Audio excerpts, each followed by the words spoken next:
નમસ્કાર મિત્રો, D farmer ચેનલમાં તમારું સ્વાગત છે। દેશ, દુનિયા અને ગુજરાતના તાજા, મોટા અને સૌથી મહત્વપૂર્ણ સમાચાર જાણીએ તે પહેલા ચેનલમાં નવા હોય તો ચેનલને જરૂરથી સબસ્ક્રાઇબ કરી અને વિડીયોને લાઇક કરી દેજો।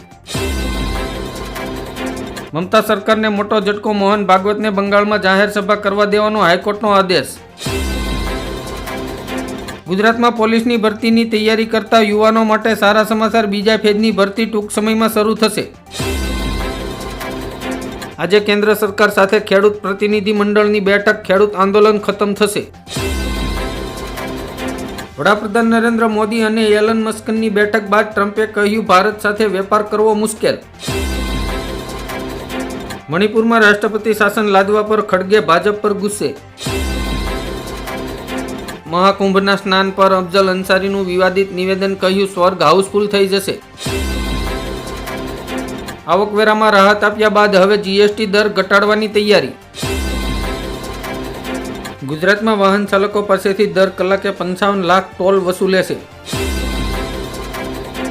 જાહેર બાંધકામ ક્ષેત્રે ગુજરાતની નવી સિદ્ધિ, રાજ્ય સરકારને 184 કરોડથી વધુની આવક। રશિયાને G7માંથી દૂર કરવું એ ઓબામા અને અન્ય લોકોની ભૂલ છે, ટ્રમ્પે જાહેર કરી G8 યોજના। પીએમ મોદી અને રાહુલ ગાંધી નવા મુખ્ય ચૂંટણી કમિશનરની પસંદગી કરશે। મણિપુરમાં રાષ્ટ્રપતિ શાસન લાદવા પર રાહુલ ગાંધીએ કર્યો કટાક્ષ, કહ્યું ભાજપે સ્વીકાર્યું છે કે તે શાસન કરવામાં અસમર્થ છે। રામદાસ અઠાવલાએ કહ્યું બિહારમાં એનડીએને સત્તામાં આવતા કોઈ રોકી શકશે નહીં। સ્થાનિક સ્વરાજની ચૂંટણીમાં પ્રચાર કરતી વખતે ભાજપ કોંગ્રેસના નેતાઓ બાખડ્યા। ભારતનો વિદેશી મુદ્રા ભંડાર સતત ત્રીજી વખત વધીને $638.26 બિલિયન થયો। પીએમ મોદીએ કોઈ પણ રાજકીય બેકગ્રાઉન્ડ ધરાવતા ન હોય તેવા 1 લાખ યુવાનોને રાજનીતિમાં જોડાવા માટે આહવાન કર્યું। નાણામંત્રીએ લોકસભામાં રજૂ કર્યું નવું આવકવેરા બિલ, હોબાળા વચ્ચે ગૃહની કાર્યવાહી 10 માર્ચ સુધી સ્થગિત। ગુજરાત સરકાર દ્વારા ગેરકાયદેસર ધાર્મિક બાંધકામો સામે 458 નોટિસ ફટકારવામાં આવી। મોંઘવારી વચ્ચે મોટી રાહત, સીએનજી અને પીએનજી ગેસ ₹10 સસ્તો થશે। તેલંગાણામાં જાતિ વસ્તી ગણતરી પછી પછાત વર્ગની વસ્તી ઘટી, ફરી એકવાર સર્વે થશે। બ્રિટન સરકારની નવી યોજના, ભારતીય યુવાનોને મળશે મફત એન્ટ્રી અને વર્ક વિઝા। દિલ્હીમાં સરકાર બદલતા પીએમ મોદીની યોજના થશે લાગુ, વિજેન્દ્ર ગુપ્તાએ એલજીને લખ્યો પત્ર।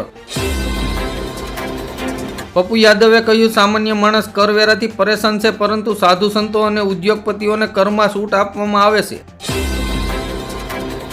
સુરત સહિત મહાનગરોમાં શનિવારથી પોલીસ દ્વારા હેલ્મેટ ચેકિંગની ઝુંબેશ શરૂ કરાશે। ભારતીય મૂળનો દબદબો, અમેરિકાની ટોચની 50 યુનિવર્સિટીઓમાં 70% વડાઓ ભારતીય। પશુપતિ પારસની પાર્ટીએ કરી મોટી જાહેરાત, બિહારમાં 243 સીટો પર ચૂંટણી લડશે। યોગી આદિત્યનાથે કહ્યું મહાકુંભની વ્યવસ્થા પર આંગળી ઉઠાવનારાઓ હવે શાંતિથી ડૂબકી લગાવી રહ્યા છે। ભારતની બ્રહ્મોસ મિસાઇલ પર વિશ્વનો વધ્યો વિશ્વાસ, ફિલિપાઇન્સ બાદ વધુ 4 દેશો ખરીદશે। બાંગ્લાદેશમાં 1400 લોકોની હત્યા, મોહમ્મદ યુનિસ સરકારે હિન્દુઓને બનાવ્યા નિશાન, યુએનનો ડરામણો રિપોર્ટ। ગેરકાયદેસર ઘૂસણખોરી અટકાવવા નવું બિલ લાવશે કેન્દ્ર સરકાર, 7 વર્ષની સજા અને $10 લાખ દંડ। ગુજરાતમાં યુસીસી લાગુ કરવા દિલ્હીમાં બંધ બારણે થઈ બેઠક, જલ્દી થશે મોટી હલચલ। વિદ્યાર્થીઓ માટેની પોસ્ટ મેટ્રિક સ્કોલરશીપ બંધ કરવાના નિર્ણય સામે અખિલ ભારતીય વિદ્યાર્થી પરિષદનો વિરોધ। કરોડો મજૂરો માટે સારા સમાચાર, ભારત સરકાર માનધન યોજના હેઠળ દર મહિને $3000 પેન્શન આપશે।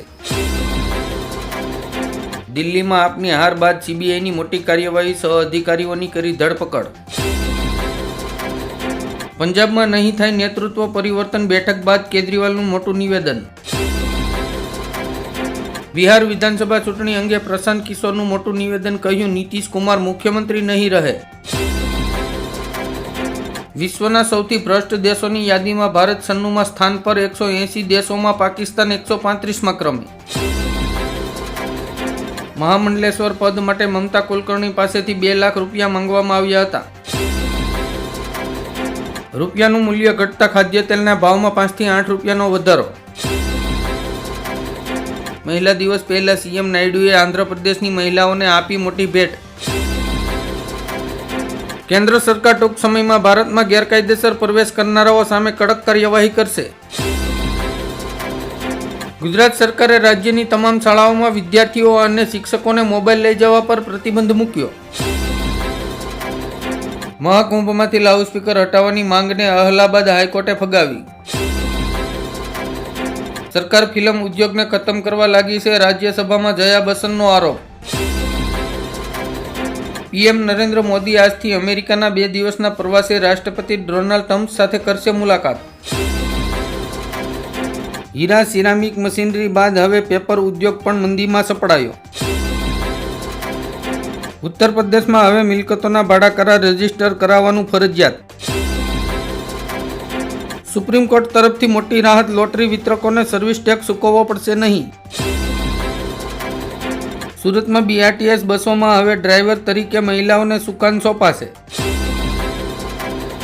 હવે વાવાઝોડાનો ખતરો, વેસ્ટર્ન ડિસ્ટર્બન્સથી ભારે ગાજવીજ અને વીજળીના ચમકારા સાથે ભારેથી અતિ ભારે વરસાદની સંભાવના.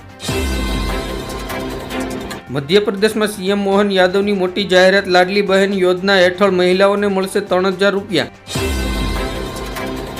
પેટ્રોલિયમ મંત્રી હરદીપસિંહ પુરીએ કહ્યું, ભારત વિશ્વના 40 દેશો પાસેથી ક્રૂડ ઓઇલ ખરીદે છે.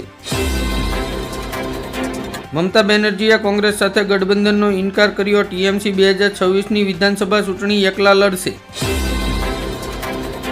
પંજાબના મુખ્યમંત્રી ભગવંત માનનું મોટું નિવેદન, પંજાબને આખા દેશ માટે એક મોડલ રાજ્ય બનાવીશું.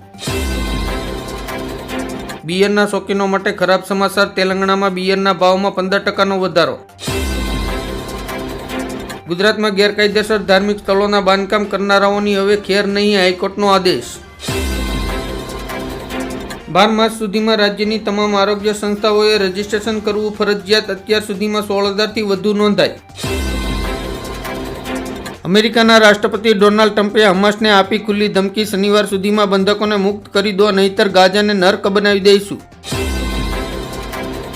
ટ્રમ્પના રસ્તે બ્રિટન ગેરકાયદેસર 19,000 પ્રવાસીઓને કર્યા ઘર ભેગા. વોટ્સઅપનો ઉપયોગ કરતા કરોડો લોકો માટે મોટો ખતરો, આરબીઆઈએ આપી ચેતવણી.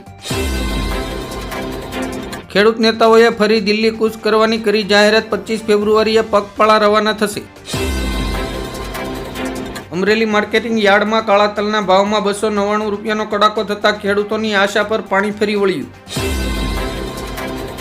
2 વ્હીલરની પીઈ સિરીઝમાં આરટીઓ પસંદગીના નંબરો ફાળવશે. સરકારની શાનદાર યોજના, માત્ર 20 રૂપિયામાં 2 લાખ રૂપિયાનું વીમા કવર મળશે.